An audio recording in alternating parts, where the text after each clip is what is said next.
Welcome back to my channel. നമ്മൾ ഉണ്ടാക്കാൻ പോകുന്നത് എഗ് ഫ്രൈ അല്ലെങ്കിൽ ഇടിമുട്ട. അപ്പോൾ നമുക്ക് വേഗം തന്നെ വീഡിയോയിലോട്ട് പോവാം. എൻ്റെ ചാനൽ ഇതുവരെയും സബ്സ്ക്രൈബ് ചെയ്തിട്ടൊന്ന് സബ്സ്ക്രൈബ് ചെയ്യുക, തൊട്ടപ്പുറത്തെ കുഞ്ഞു ബെൽ ബട്ടൺ ക്ലിക്ക് ചെയ്യുക. അപ്പോൾ നിങ്ങൾക്ക് വീഡിയോസിൻ്റെ നോട്ടിഫിക്കേഷൻ വരുന്നതായിരിക്കും. അപ്പോൾ നമുക്ക് വേഗം തന്നെ വീഡിയോയിലോട്ട് പോവാം.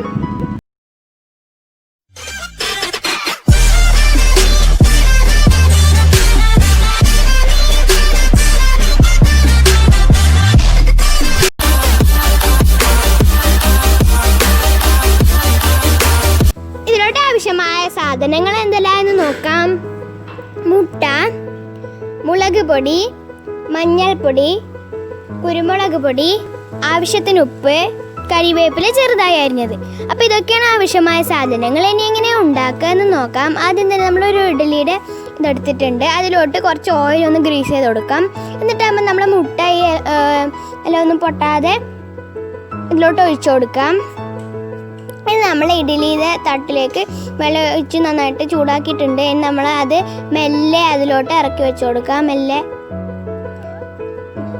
ഇറക്കി വെച്ചിട്ടുണ്ട്. ഇനി നമുക്ക് ഇതൊന്ന് ആവിയിൽ വേവിച്ചെടുക്കണം. അപ്പോൾ നമുക്ക് ഇത് അടച്ചു വെച്ച് ഒരു 10 മിനിറ്റ് ഇങ്ങനെ വേവിച്ചെടുക്കാം. അപ്പോൾ നമുക്ക് അതിൽ കോട്ടയാനുള്ള മസാല റെഡിയാക്കണം. അതിനായിട്ട് ഈ നമ്മൾ ആദ്യം പറഞ്ഞല്ലോ, അത് മുളക് പൊടി, ആവശ്യത്തിന് ഉപ്പ്, മഞ്ഞൾപ്പൊടി, കുരുമുളക് പൊടി, കരിവേപ്പില ചെറുതായി അരിഞ്ഞത്, ഇതൊക്കെ ഉണ്ടല്ലോ. അതൊക്കെ കുറച്ച് വെള്ളം കൂടി കൂട്ടിയിട്ടൊന്ന് മിക്സ് ചെയ്ത് അവിടെ അങ്ങനെ വെക്കുക. അപ്പോൾ നമ്മളെ മുട്ട ഇവിടെ റെഡി ആയിട്ടുണ്ട്. കണ്ടോ, നമുക്കിത് ഓപ്പൺ ചെയ്യാം. അപ്പം മുട്ട നന്നായിട്ട് കുക്കായിട്ട് വന്നിട്ടുണ്ട്. നമുക്കിതിങ്ങനെ എടുത്ത് മാറ്റാം. അപ്പോൾ ഇത് നമ്മളെ മുട്ടയൊക്കെ നമ്മൾ ഈ പാത്രത്തിൽ നിന്ന് ഇങ്ങനെ എടുത്ത് മാറ്റുകയാണ്. മുട്ടയൊക്കെ നന്നായിട്ട് കുക്കായിട്ട് വന്നിട്ട് നമ്മൾ എടുത്ത് മാറ്റിയിട്ടുണ്ട്. ഇനി നമ്മൾ ഈ മസാലയിലേക്ക് നമ്മൾ ഉണ്ടാക്കി വെച്ച മുട്ട, ആവിയിൽ വേവിച്ചെടുത്ത മുട്ട നന്നായിട്ട് കോട്ട് ചെയ്തെടുക്കാം. ആവശ്യത്തിന് എരിവൊക്കെ നിങ്ങളനുസരിച്ച് തന്നെ എടുക്കണം. അപ്പോൾ അതിൽ നന്നായിട്ട് കോട്ട് ചെയ്തെടുക്കാം.